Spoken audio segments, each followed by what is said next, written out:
Hello and welcome back to the Celluloid Misfits. This is another movie review. We're doing things a little differently now, and it's taken this amount of time that we haven't been on the air. It has taken us this long to come up with some new ideas. Bullshit. But anyway, we are going to review the latest adaptation of Mortal Kombat, which we were able to see on the big screen, which is our return to the big screen. Fatality! Get over here! George! You grabbed your dick? Jesus. Well, you did touch my knee. It was close. Yeah, whoa. Oh, God. So, yes, sorry. Yes, so we went and saw Mortal Kombat. The wank bank. Okay. Yes. So we went and saw it on the big screen. It was our first big screen return since the last lockdown. Did we, between Lockdown 1 and Lockdown 2, did we go to the cinema? We got a couple in. Yes, we did. Wonder Woman 84 and the 800. There was literally a couple, and that was it. Yeah. But this was our big return, and it was a welcome return because it was a very enjoyable experience. It was. Thoroughly enjoyed it. Thoroughly. Well, I didn't enjoy the experience. Well, the not cinema. that was a whole different The cinema experience cup of was tea altogether. different, but the actual film experience itself was good. Just getting to see such an entertaining film on the big screen made it worthwhile. Yeah. Once you got over the obstacles of trying to get into the cinema. It was a nice. It was escapist action to get us away from this mundane existence of COVID. Meaning of what film should really be. Yeah, enjoyability. So let's talk about the good. The good. You start. Okay. So the good of Mortal Kombat for me would have to be A, the action. A for action. B for banter. He's a fucking beauty. Yeah. And C for the cursing. You know what? Yes. Excellent. It really had all of that done so well. We laughed quite a bit, actually, more than I not because it was stupid, but because the humour was very well handled. Friggin' hilarious at times, especially from Kano. Yeah. More so. And the action was, again, having watched Hong Kong cinema for 30 plus years, trying to, especially from an American movie, find something worthy that in terms of fights and martial arts action that delivers. This did it. Yeah.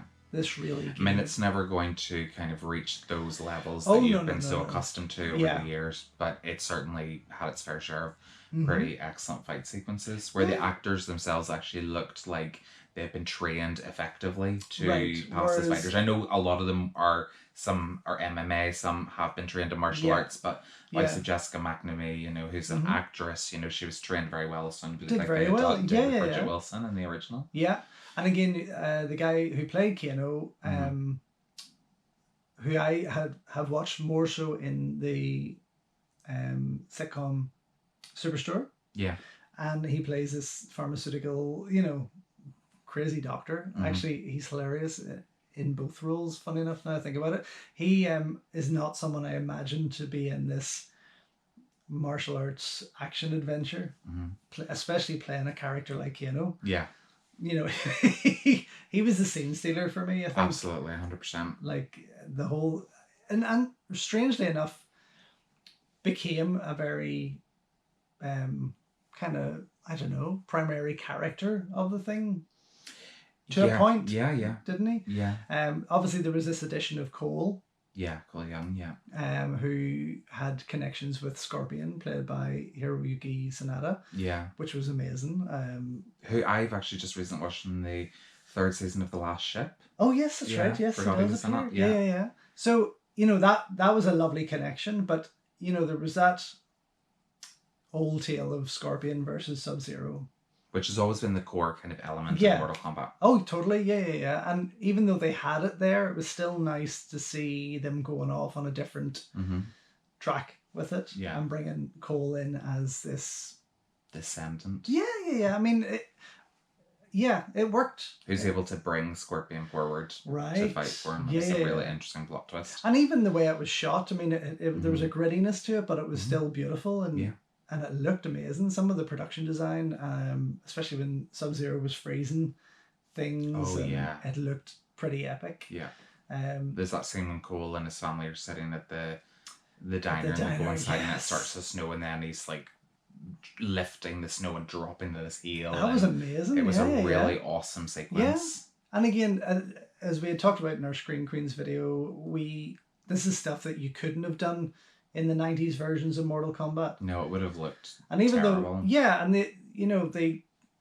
When them movies come out, I can remember them talking about how great the effects were and how, at the time they were something a wee bit different, but they dated so fast. Yeah, very, very quickly. Because it progressed quickly, whereas this seems to be the kind of thing that's going to hold, and it looks awesome now, and I think in 20 years it's still going to look awesome. Yeah, definitely. So it is. But yes, what about you? Any goodies from you? The good things that I liked about it was that it kept very much it felt like a video game turned into a film. There was elements of what we've seen in the video game with the versus the characters that would usually be components or whatever. Yeah. We got that we got those lovely little moments that video game fans would love, like the lines like fatality and get over here finish him, all those kind of things. Those were the moments for me that made it kind of stand out, but it blended those.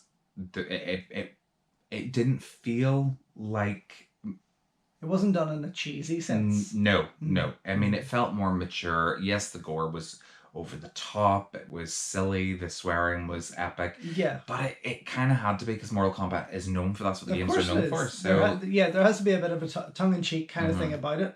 Yeah. And that's why it worked, though. Yeah. It was done beautifully. And I think the script, it wasn't too overstuffed. I think a lot of people were worried that certain characters weren't in it. But it leaves it open for those characters to come in future. And within the video games, characters are killed off, and you know, and you see so many changes throughout the different games over the years of who's there and who's not. Yeah, so, who's prominent, who's not prominent, all this kind of stuff. So they did a good job at introducing characters that people are super familiar with, while leaving some for hopefully future installments. So those were. I'm excited to see more. Yeah, what I really wanted was for, in the production design aspect, for them to wreck the sets more, because that's obviously a component of the more recent games is the set wrecking. You can they could destroy the environment. I suppose as much that's as a budgetary thing. Are they going to go back and reuse it for a sequel, or are they going to take it further? I don't know, but very, very good. The fatalities were brilliant. The fatalities were awesome. There wasn't loads and loads of them, but they were worth it. I think that worked in the sense that when we got them, it was even more shocking. Yeah. In a fun way. Yeah.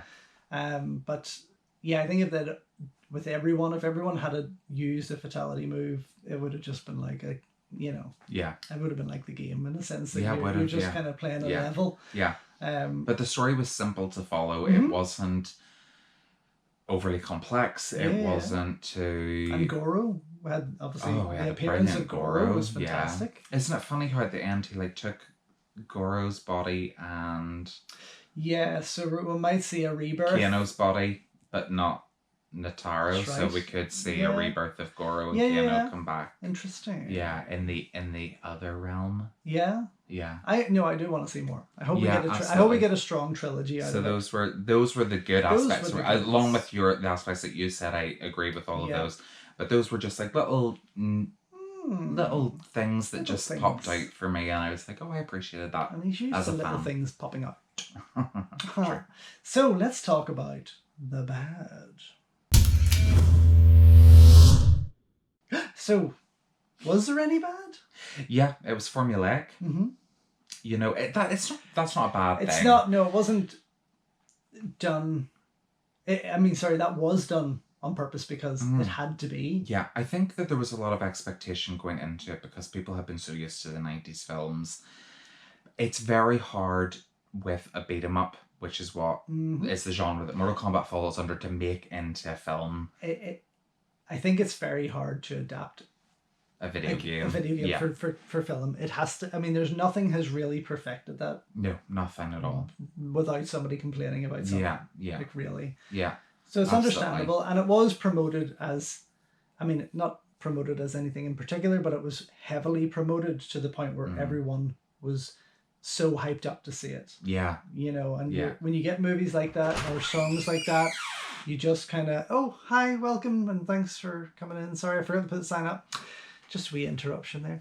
But whenever you have a movie like that pumped and people go to see it, and it probably doesn't live up to how much it's been pumped, then you're going to obviously... I don't know what people expected from it. That's the thing, you know. I think people were maybe expecting some kind of masterpiece. I never expected Mortal Kombat to be a masterpiece. I just wanted it to be enjoyable and to reflect and honour the games appropriately.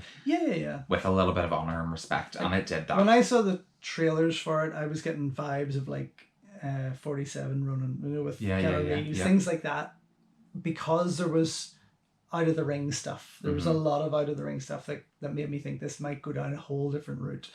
And it did, you know, in that respect. But yes, it was never meant to be an Oscar-winning piece. No. It couldn't. I mean, if they pulled something like that out of the bag with Mortal Kombat, that would be wrong. Surprising. That would really take me back. Yeah, so it would. But I mean, apart from that, I don't know. There wasn't. The performances were kind of cool. There was nothing. Yeah, everyone played their parts well. There was Kano, the guy that played Kano, was the particular standout for me. He was Kung just Lao as well. Well, I think he's just a cool character. He was a cool character, but he was I played well, and he has one of the coolest fatality moves in the whole thing. But we got a massive big Scorpion and Sub-Zero fight at the end. So we did. So it was nice, and a little bit of history about their clans. Yes, like I like this clans. one. I like that. It took it to down different ropes. So there wasn't much negative. Not a lot of negativity surrounding it in terms of its production quality or the script. The script was very basic. The acting was decent, but I wouldn't say it's the worst film that I've seen this year. Definitely not. So an overall view on Mortal Kombat? Overall, I thoroughly enjoyed it. Yes. I would like to see them do more. I hope it's a success at the box office. I haven't checked the box office figures for it. I usually do kind of with films that I enjoy, check to see how they're doing, because that always makes me know, is there going to be more? Yeah. So it'd be interesting to see. Yeah. But as a standalone film, it worked fine. Worth seeing. Definitely worth seeing. What would you rate it? Yes. Out of 5, I would give it 3. 3? Is that all? Yeah. Okay. I would have went probably 3.5. Closer to 4? I thought you were going to give it 4. Still kind of tempted to give it a 4 because it was very enjoyable. Do you know what? It was very enjoyable, and in terms of rating it as an entertaining piece and quite a surprising entertaining piece, yes, I'm going to give it a 4. Good. Fucking right, baby. Fucking right, baby. So get over here. Yeah.